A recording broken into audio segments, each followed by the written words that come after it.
Hello everyone. I hope you are doing well. Welcome to the series of BPSC PT Crash Course.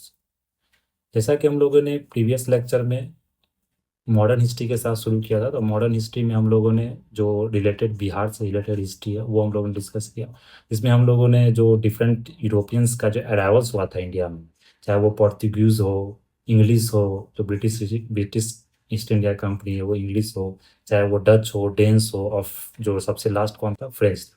तो हम लोगों ने देखा कि कौन कौन से जो यूरोपियंस ने आपको फैक्ट्री स्टैब्लिश किया था, कौन कौन से जगह पर, स्पेशली कहाँ, बिहार रीजन में, बंगाल रीजन, बिहार रीजन में, वो हम लोगों ने वहाँ पर डिस्कस किया था।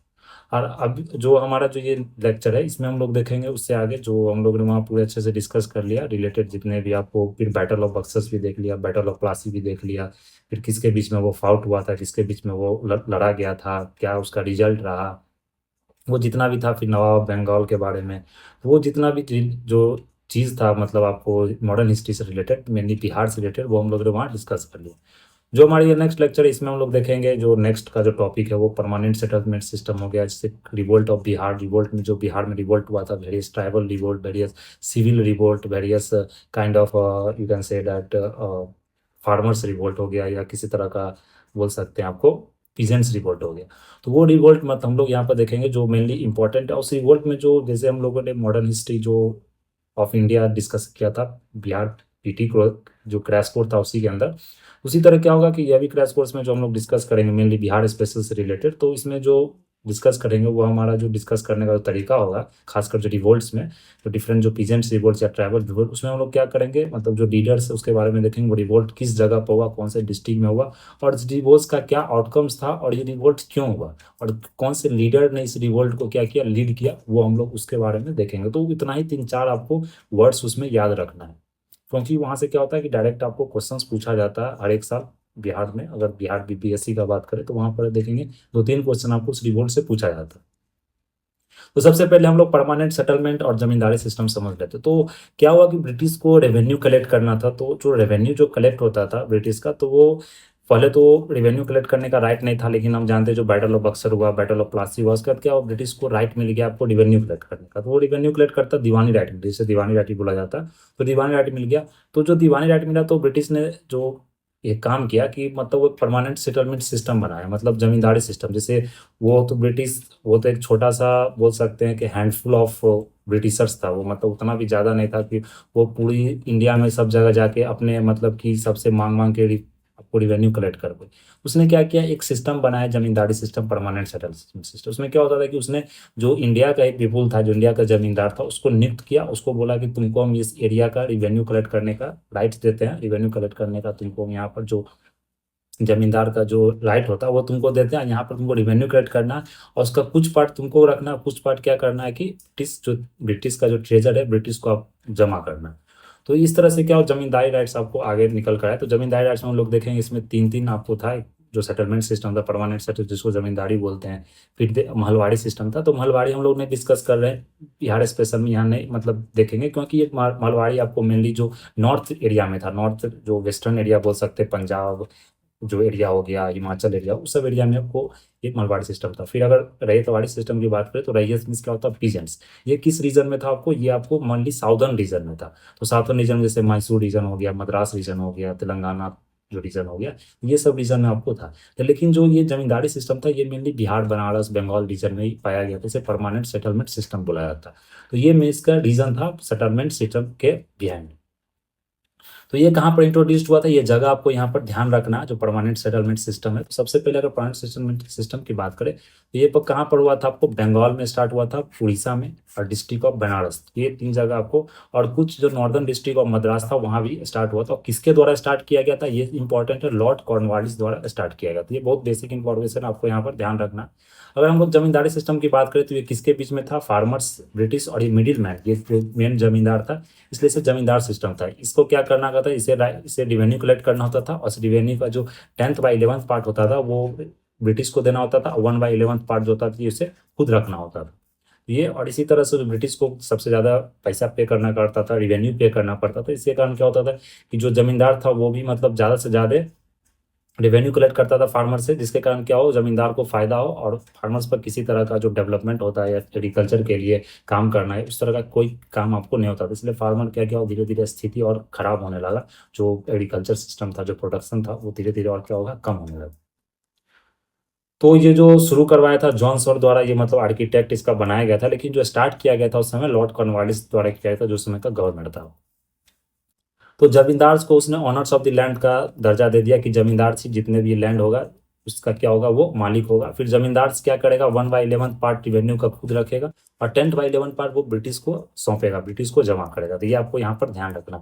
और ये आपको फिक्स था, मतलब ये कितना भी अगर जमा मतलब कलेक्ट करता है तो उसका इतना पार्ट उसे रखना और बाकी एक कलेक्शन कुछ भी कर सकता है। तो ये सबसे ज्यादा जो बोलते हैं एक्सप्लॉइटेटिव सिस्टम माना जाता है जमींदारी सिस्टम को, कि इसमें एक फिक्स नहीं था। मतलब जैसे आप अगर 100 रुपये आपको कलेक्ट करना तो फिक्स है कि 100 रुपया करना है, लेकिन ऐसा नहीं, आप वो 200 रुपया कलेक्शन, उसका जो 1/10 पार्ट होता है, 10 जो 10/11 पार्ट वो आपको ब्रिटिश को जमा करना और 1/11 पार्ट होता है वो खुद रखना। ये सबसे बड़ा इसमें एक्सप्लॉइटेटिव सिस्टम था, इसलिए बहुत सारा इसमें क्या हुआ, एक्सप्लॉइटेशन हुआ पीजेंट्स के साथ। इसमें क्या है, एब्सेंटी लैंडलॉर्ड्स का भी कंसेप्ट आपको निकल के, एब्सेंटी लैंडलॉर्ड्स क्या हो गया, जो मतलब कुछ लैंडलॉर्ड्स क्या होता था, जो जमींदार होता था वो अपना जमीन को मतलब कि जमींदार हो गया, वो क्या किया, एक जमींदार पूरा रीजन में, एक रीजन में उसे मिल गया कि जमीन का तुम्हें क्या करना, रिवेन्यू कलेक्ट करना और ब्रिटिश को जमा करना। फिर उसने क्या किया कि जमींदारी क्या किया कि किसी और को उसने वहां नियुक्त कर दिया और वो खुद जो पैसा कमाता था वो पैसा खुद अपने लाइफ को और अच्छे से एंजॉय करने के लिए, अच्छे से रहने के लिए वो क्या, शहर में चला गया। उसको एब्सेंटी लैंडलॉर्ड्स करते हैं। तो बहुत सारे अभी भी देखेंगे एब्सेंटी लैंडलॉर्ड्स आपको शहर में। और वो बहुत पैसा कमाता था, उसने क्या करता था, वो एक थोड़ा सा ऑफिसर को नियुक्त कर लिया जो रिवेन्यू कलेक्ट करता था, उसको पे करता था सैलरी, और उससे जो रिवेन्यू होता था वो ब्रिटिश को ही पे किया और अपने भी रखा।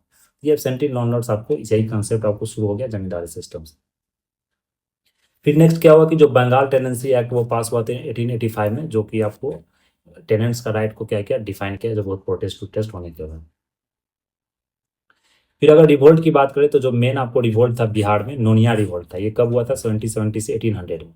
तो जो बैटल ऑफ प्लासी हुआ था 1757 में, जानते हैं बैटल ऑफ प्लासी हुआ था, तो बिहार मेजर सेंटर था साल्ट पीटर का। जानते हैं कि सबसे पहले जो ब्रिटिश आपको बिहार में ट्रेड किया वो साल्ट पीटर का ट्रेड करता। साल्ट पीटर क्या होता, वो यूज किया जाता है साल्ट पीटर का किसमें, गन पाउडर बनाने में। तो साल्ट पीटर बहुत ही इंपॉर्टेंट एक आर्टिकल था, जिसमें मतलब जिसके लिए ब्रिटिश आपको बिहार में जाके ट्रेडिंग शुरू किया साल्ट पीटर को लोग। तो साल्ट पीटर इंडस्ट्री था। तो यहाँ पर क्या होता था, एम्यूनिशंस बहुत सारे, जो एम्यूनिशंस जो बोल सकते हैं आपको, बंदूक बंदूक गन्स जितना भी था ये सब यहाँ पर बनाया जाता था। जैसे हाजीपुर हो गया, तिरहुत हो गया, सारण, पूर्णिया, ये सब मेजर सेंटर्स था आपको साल्ट पीटर प्रोडक्शन में। फिर जो नोनिया था वो उसको मतलब नोनिया एक मतलब बोल सकते हैं कि आपको कम्युनिटी था। उस कम्युनिटी को क्या है, ब्रिटिश ने नियुक्त किया था कि मतलब वही सब ये चीज को कर सकते हैं कि साल्ट पीटर को कलेक्ट करना साल्ट पीटर सॉइल से और उसको बनाना है। तो जो मेडिएटर होता था तो वो क्या करता था, मेडिएटर क्या, बिचौलिया जो हो गया, वो क्या करता था, नोनिया से साल्ट खरीदता था, मतलब साल्ट पीटर खरीदता था और ब्रिटिश को बेच देता था। तो ये हाई प्राइसेस में प्रैक्टिस में जाके मतलब बेच दिया और इसने सस्ता में क्या किया, नोनिया से खरीद दिया। तो बिचौलिया का वही काम ही होता है। तो उसके कारण क्या होगा कि नोनिया का और एक्सप्लॉइटेशन हुआ, क्योंकि उससे बहुत कम ही दाम में, उससे जो मिडिल मैन था बहुत कम ही दाम उससे साल्ट पीटर खरीद लेता था और वो जाके ब्रिटिश को हायर रेट में जाके बेच देता था। इसी कारण क्या हुआ कि ये रिवोल्ट आपको शुरू हुआ। तो इस एक्सप्लॉइटेशन के क्या हुआ कि नोनिया रिवोल्ट आपको स्टार्ट करना शुरू कर दिया। तो जितना ट्रेडर्स था उसके बिचौलिया उसने सबको भगाया और खुद ही जाके मतलब ट्रेड करना शुरू किया। इसके इसके मतलब बीच बात क्या हुआ कि बहुत सारा ऑपरेशन हुआ। मतलब बोल सकते हैं कि एक्सप्लॉइटेशन जो हो रहा था वो ऑपरेशन के कारण जो इसने रिवोल्ट शुरू किया था, तो रिवोल्ट को सप्रेस करने के लिए पूरा कंपनी का जो फोर्स था या मतलब बहुत सारा मतलब सप्रेस किया गया इस रिवोल्ट को ब्रूटली आपको। ये नोनिया रिवोल्ट, तो नोनिया रिवोल्ट इसमें यही याद रखना आपको, ये नोनिया रिवोल्ट बिहार में हुआ था और ये साल्ट पीटर के प्रोडक्शंस को लेकर रिवोल्ट आपको हुआ था किसके, नोनिया के बीच में, कंपनी रिवोल्ट के बीच में। तो ये आपको रिवोल्ट है। फिर अगर हम सिविल रिवेलियंस और ट्राइबल अपराइजिंग्स की बात करें तो ये रिवोल्ट आपको क्या करना है कि जो क्रोनोलॉजिकल ऑर्डर में डेट वाइज भी आपको याद रखना, क्योंकि यहाँ से पूछा जाता और कौन एरिया में रिवोल्ट आपको शुरू हुआ था, इसके पीछे का काउज क्या था और लीडर कौन था, वो भी हम लोग यहाँ देखेंगे। तो अगर देखें यहाँ पर जो सन्यासी रिवोल्ट था ये कहाँ पर हुआ था, बिहार बंगाल में आपको शुरू हुआ था 1767 से 95 के ईयर में। ये आपको क्या हुआ था कि जो इसका कारण क्या था कि मतलब सन्यासी रिवोल्ट क्या था, सन्यासी आप जानते हैं जो साधु सब वो लोग विजिट करते थे डिफरेंट डिफरेंट प्लेसेस आपको। तो उसमें क्या क्या एक बैन लगा दिया गया, मतलब उस बैन को लेकर यहाँ पर रिवोल्ट हुआ। फिर नेक्स्ट था आपको चुआड़ अपराइजिंग। तो फर्स्ट हो गया सन्नासी, सेकंड क्या होगा चुआड़ अपराइजिंग। ये चुआड़ अपराइजिंग कहाँ हुआ था? मिदनापुर डिस्ट्रिक्ट, वेस्ट बंगाल में जो डिस्ट्रिक्ट है वहां पर शुरू हुआ था। उसमें फेमिन, लैंड रेवेन्यू और डिमांड्स, इकोनॉमिक डिस्ट्रेस के कारण, जो जानते हैं कि फेमिन भी आया था आपको 70-60 के समय, उसके समय उसको मतलब लेकर ये रिवोल्ट शुरू हुआ था। फिर नेक्स्ट आपको हो एंड मुंडा अपराइजिंग, से छोटा नागपुर झारखंड में हुआ था। यहाँ पर ब्रिटिश का जो एडमिनिस्ट्रेटिव पॉलिसी था, जो नन ट्राइबल्स को, नन जो आउटसाइडर था उसको एंट्री देने लगा था, और रिजर्व फॉरेस्ट पॉलिसी, बहुत सारे पॉलिसी बना दिया, उसके कारण क्या हुआ यहाँ पर रिवोल्ट हुआ। फिर नेक्स्ट देखे कोल म्यूटनी, ये कहाँ हुआ था? रांची सिंहभूम डिस्ट्रिक्ट में, हजारीबाग पलामू में हुआ था। यहाँ पर जो लैंड ट्रांसफर जो ब्रिटिश ने किया था मुंडा से लेकर आउटसाइडर्स को, तो इसलिए यहाँ पर कोल म्यूटनी रिवोल्ट हुआ था। तो ये कोल म्यूटनी हो गया। नेक्स्ट देख लिया अगर कांद और खोंड रिवोल्ट, ये कहाँ हुआ था? घुमसाड़, छिनकी, मेरी कलंडी, पटना में हुआ था। यहाँ पर जो ये किसके अंदर में हुआ था? चकरा बिसोई के अंदर में हुआ था। तो जो ह्यूमन सेक्रीफाइस एक मतलब ट्राइबल में एक आपको कल्चर था ह्यूमन सेक्रीफाइस का, तो उसको ब्रिटिश ने क्या किया? अपोज किया, बैन किया, उसके कारण ये रिवोल्ट आपको शुरू हुआ था। कौन सा रिवोल्ट? कंद और खोंड अपराइजिंग। तो ये आपको यहाँ पर ध्यान रखना। फिर संथाल अपराइजिंग हुआ था, ये आपको राजमहल हिल्स, जो कि आपको झारखंड एरिया में ब्रिटिश एडमिनिस्ट्रेटिव पॉलिसी कारण हुआ था। ये सब ट्राइबल अपराइजिंग है। और ये जो सिक्स हो गया, ये सेवंथ हो गया अहम रिवोल्ट। ये क्या हुआ था आपको? बर्मीज वार में, जो एट्रोसिटी, जो बर्मीज वार के कारण जो पीपुल पर, इंडिया के पीपुल पर हुआ था बर्मा रीजन में, मतलब असम रीजन में, उसके कारण क्या होता है यहाँ पर अहम रिवोल्ट शुरू हुआ था। फिर अगर खासी रिवोल्ट की बात करें, या गारो आप जानते हैं हिल्स में हुआ था आपको खासी रिवोल्ट, तीरथ सिंह उसमें क्या, उस तीरथ सिंह कौन था? वहाँ का लीडर था। ये आपको ब्रह्मपुत्रा वैली और विट्सिलट में रोड लिंकेज के कारण जो रिवोल्ट हुआ था, तो ये कौन सा रिवोल्ट था? खासी अपराधी। तो ये रिवोल्ट आपको यहाँ पर क्या रखना, याद रखना, डिफरेंट डिफरेंट रिवोल्ट के बारे में। फिर अगर नेक्स्ट देखें तो पागलपंथी रिवोल्ट हुआ था, ये बंगाल में हुआ था, रिलीजियस कॉजेस के पीछे था। फैराली रिवोल्ट भी रिलीजियस कॉज था ईस्टर्न बंगाल में। मुंडा रिवोल्ट क्या होता? छोटा नागपुर में हुआ था, रिवेन्यू एडमिनिस्ट्रेशन ब्रिटिश रूल का जो था उसके कारण वहाँ पर रिवोल्ट हुआ था। तो मेनली आपको रीजन याद रखना, और जो डेट है क्रोनोलॉजिकल ऑर्डर में वो भी आपको याद रखना। और मेनली जो जो हुआ था ये बिहार रीजन में डिस्कस करें, इसमें बंगाल इसलिए आ रहा है क्योंकि जिसमें ब्रिटिश का रूल रूल रहता था बिफोर इंडिपेंडेंस, तो वो बिहार क्या था आपको 90 हम लोगों ने शुरू में ही देखा कि जो मार्च 22 सेलिब्रेट करते हैं वहाँ पर प्रोविंसेस से अलग हुआ था, जो बिहार, उड़ीसा, बिहार, बंगाल प्रोविंसेस, तो वो उसी समय। और लेकिन उससे पहले जो बिहार था वो बंगाल, बिहार, उड़ीसा, वो एक ही मतलब पूरा राज्य माना जाता था, एक ही प्रोविंस को माना जाता, उससे बिहार प्रोविंस ही बोला जाता। फिर अगर नेक्स्ट देखें पहाड़िया रिवोल्ट, तो ये देख सकते हैं पहाड़िया रिवोल्ट आपको इस जगह हुआ था। तो ये अर्लिएस्ट ट्राइबल था किसका? संथाल परगना का। तो ये मतलब 3 सब ट्राइब्स था इसके अंदर, तो ये उतना आपको यहाँ पर ध्यान रखना नहीं है, इसमें याद नहीं करना है। तो पहाड़िया रिवोल्ट आपको यहाँ पर इस समय जो इसमें जो लीडरशिप था, लीडरशिप ध्यान रख लेंगे, रामा आदि, करिया, पुल्हाड़, चमरू, सनियर, ये सब आपको उसमें क्या करता है? वो रिवोल्ट को लीड किया था इस इन लोगों ने। फिर तामूल रिवोल्ट था, ये तामर रिवोल्ट की अगर बात करें, तो जो अगर हम लोग तामूल रिवोल्ट देखें,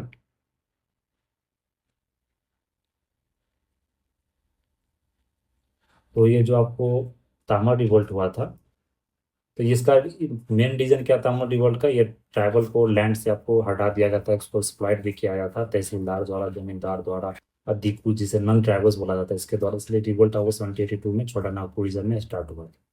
तो इसका जो लीडर था कौन था? लीडर का नाम याद रखना, भोलानाथ सिंह था, वो तामूल रिवोल्ट का लीडर, तामर रिवोल्ट का। तो इतना इसमें इतना ही याद रखना आपको।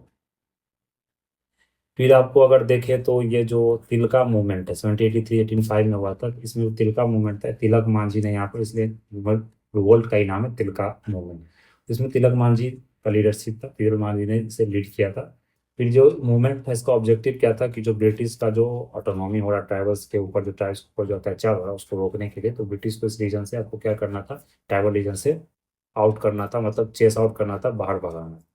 तो रॉबिन हुड की तरह तिलक मांझी को जाना जाता है कि ये क्या करता था? इंग्लिश ट्रेजरों को लूट करता था। लूटिंग, रॉबिन हुड क्या था? अमीरों को लूटता था, गरीबों में बांटता था। उसी तरह क्या, इंग्लिश के जो ट्रेजर खजानों को लूटता था, और पुअर्स टेमो मतलब गरीबी के, गरीब लोग के मतलब साथ वो क्या करता, उस चीज को वो बांटता था। तो ये आपको यहाँ पर ध्यान रखना। फिर अगर नेक्स्ट रिवोल्ट की बात करें, तो ये जो रिवोल्ट हुआ था आपको इसमें सूखना लीव्स का मतलब ये मैसेज को जो फैलाता, सूखना लीव्स होता उसके थ्रू ये मैसेज को आपको फैलाता था। गुरिल्ला वार भी इसने अपनाया था। तो ये सब आपको हम लोग यहाँ पर देख सकते हैं, इसमें इतना ही ध्यान रखना। फिर नेक्स्ट है आपको चेरो मूवमेंट। तो चेरो मूवमेंट आपको कब हुआ था? ये 1800 से 1818 में आपको चेरो मूवमेंट हुआ था। और ये भी चेरो मूवमेंट किस रीजन में आपको हुआ था? ये भी मेनली आपको नॉर्थ जो बिहार रीजन में ही चेरो मूवमेंट होता है। चेरो मूवमेंट हम लोग देखा भी था, जो चेरो ट्राइबल्स था तो देखा, तो उन्होंने क्या किया था, 300 साल भी चेरो ने राज किया था। कहाँ पर राज किया था उन्होंने 300 साल?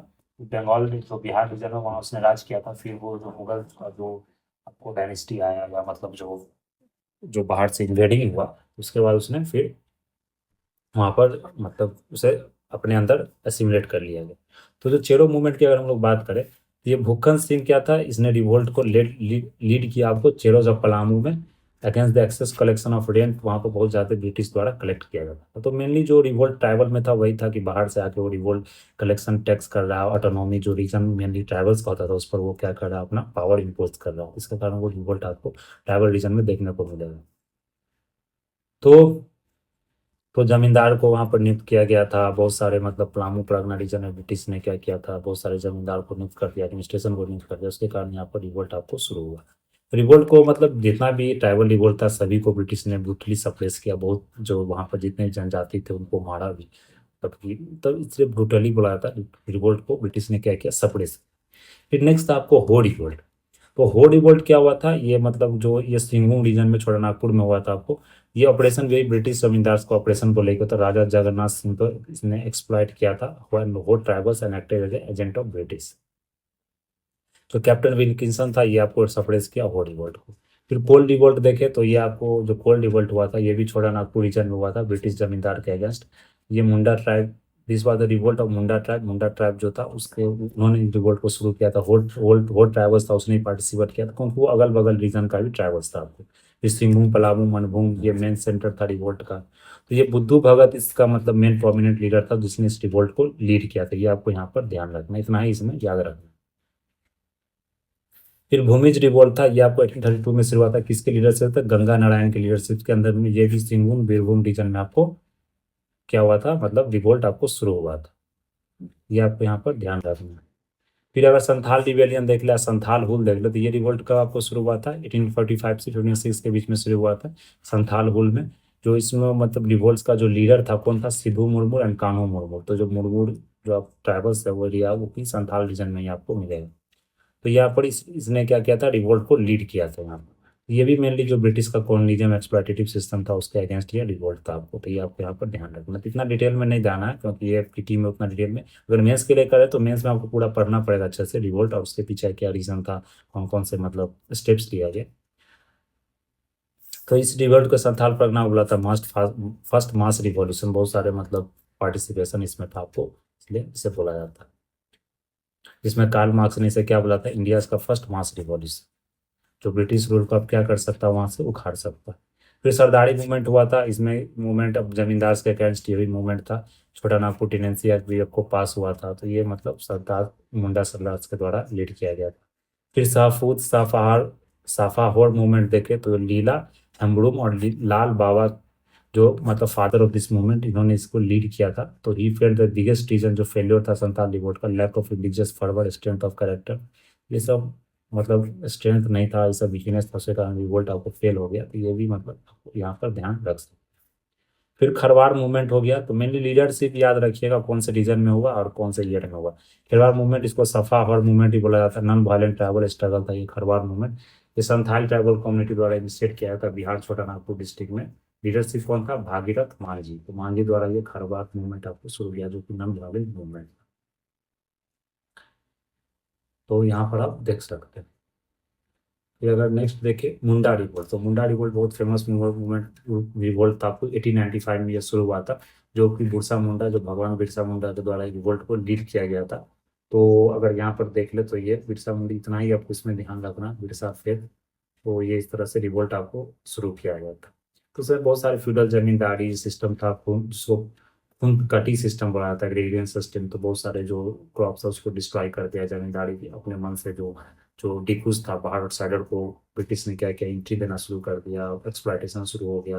जमींदार ज्यादा आपको पैसा मतलब जो रिवेन्यू कलेक्ट करता था, मिशनरी एक्टिविटी शुरू हो गया एग्रेसिव में। तो क्रिश्चियन चेंज किया जाता ट्राइबल्स को।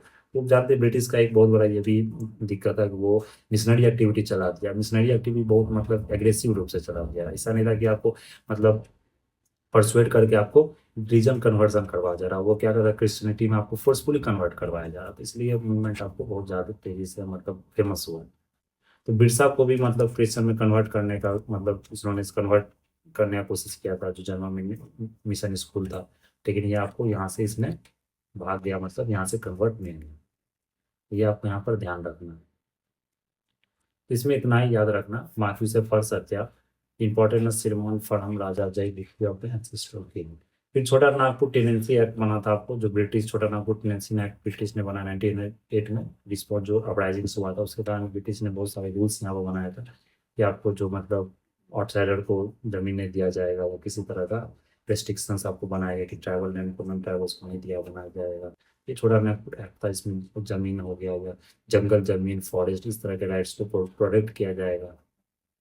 और ब्रिटिश और जो ट्राइबल्स था उसका जो राइट्स है उसको मतलब उस राइट्स को क्या प्रोटेक्ट किया जाएगा, और जो मतलब ट्राइबल्स के साथ जो मतलब एक्सप्लॉयटेशन होता है वो एक्सप्लॉयटेशन को रोका जाए। ये सब आपको याद यहाँ पे रखना है। इसमें इतना ही था। फिर ट्राइबल मूवमेंट हम लोग देख लिया बिहार झारखंड में।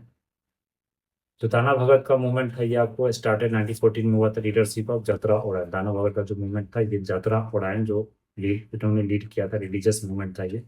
तो मतलब ये प्रैक्टिस झूम कल्टीवेशन का जो प्रैक्टिस में ब्रिटिश ने बंद कर दिया। झूम कल्टीवेशन जानते हैं, शिफ्टिंग कल्टीवेशन, जो क्या होता है कि आप एक जगह मतलब कल्टीवेट कर रहे, फिर उस जगह को जला दे रहे, फिर नेक्स्ट जगह आप जा रहे हैं, फिर वो क्या होता है जगह फर्टाइल हो जाता है, फिर उस जगह वापस आते हैं। तो ब्रिटिश क्या होता था कि झूम कल्टीवेशन का वो रिवेन्यू कलेक्ट नहीं कर पाता, तो वो जमीन को भी ब्रिटिश जो चाहता था यूज करना वो यूज नहीं कर पाता। तो ब्रिटिश ने क्या किया, झूम झूम कल्टीवेशन शिफ्टिंग पर रोक लगा दी। इसके कारण क्या हुआ, रिवोल्ट आपको शुरू। तो ये आपको बलराम भगत, भिखू भगत, ये सब जो जितने भी आपको लीडर थे इन्होंने क्या किया, रिवोल्ट को लीड किया। ये आपको यहाँ पर ध्यान रखना। तो ट्राइबल मूवमेंट हम लोग देख लिया, जो इंपॉर्टेंट ट्राइबल मूवमेंट था। फिर अगर नेक्स्ट देखें तो नेक्स्ट है आपको रिवोल्ट ऑफ 1857। तो 1857 रिवोल्ट क्या है, सबसे फेमस है यहाँ से। अगर जो मतलब पूछा जाएगा आपको तो मेनली जो कौन से गवर्नर इस रिवोल्ट के अंदर थे, कौन कौन से मतलब राज्य में और कौन कौन से डिस्ट्रिक्ट में आपको कौन कौन ने पार्टिसिपेट किया, कौन कौन ने लीड किया, ये आपको यहाँ पर ध्यान रखना है। तो अगर रिवोल्ट ऑफ 1857 देखें, ये भी एक मतलब सेपरेट टॉपिक के तहत हम लोग क्या करेंगे, इसे डिस्कस करेंगे। इस लेक्चर में हम लोग इतना ही रहने देते हैं, तो मतलब वो ज़्यादा सही रहेगा क्योंकि ये इंपॉर्टेंट टॉपिक है आपको क्या, रिवोल्ट ऑफ 1857। तो क्योंकि इसे अच्छा से पढ़ना पड़ेगा, क्योंकि क्या होता है रिवोल्ट 1857 अगर आप इंडिया लेवल पर पढ़ते हैं तो वहाँ पर आप सिंपली आप क्या करते हैं, जो स्टेट का जो रिवोल्ट को जो जिन्होंने लीड किया उनका नाम पढ़े, जैसे जो जगदीशपुर से उन्होंने लीड किया था, फिर जैसे आपको लखनऊ से उन्होंने लीड किया, या मतलब किसी और एरिया से मद्रास से कई मतलब जो लीड किया जहाँ से उनका नाम आपको यहाँ पर याद रखना पड़ता।